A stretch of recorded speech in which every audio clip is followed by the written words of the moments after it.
ఆలోచన చేయండి. గత 5 సంవత్సరాల్లో ఈ పనులు కొంత చూసిన వాళ్ళు లేరు. గత 5 సంవత్సరాల్లో ఈ పనులకి ఒక్క రూపాయి ఖర్చు పెట్టినటువంటి వాళ్ళు లేరు. గత 5 సంవత్సరాల్లో ఈ పనులకి ఒక అరబస్తా సిమెంట్ వేసినటువంటి వాళ్ళు లేరు. మరి 5 సంవత్సరాల్లో వాళ్ళ అధికారాన్ని ఏ రకంగా గడిపారంటే మరి ఆర్భాటంగాను, అహంకారంగాను, అహంభావంగాను, కక్షలతోటి, కేసులతోటి, వేధింపులతోటి ఆ రోజు పాలనంతా జరిగినటువంటి పరిస్థితి.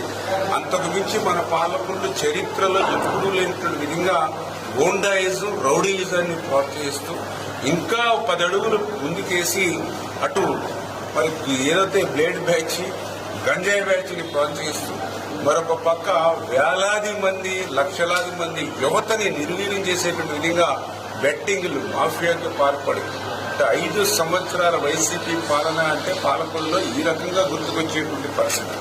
సాక్షాత్తు ఒక శాసనసభ్యుడు, శాసన మండలి సభ్యుడి మీద కూడా దాడి చేసేటువంటి విష సంస్కృతి మొట్టమొదటిసారిగా పాలకులలో వైసీపీ ప్రవేశపెట్టినటువంటి పరిస్థితి. ఎప్పుడైనా సరే అభివృద్ధిలో పోటీ పడాలి, సంక్షేమంలో పోటీ పడాలి.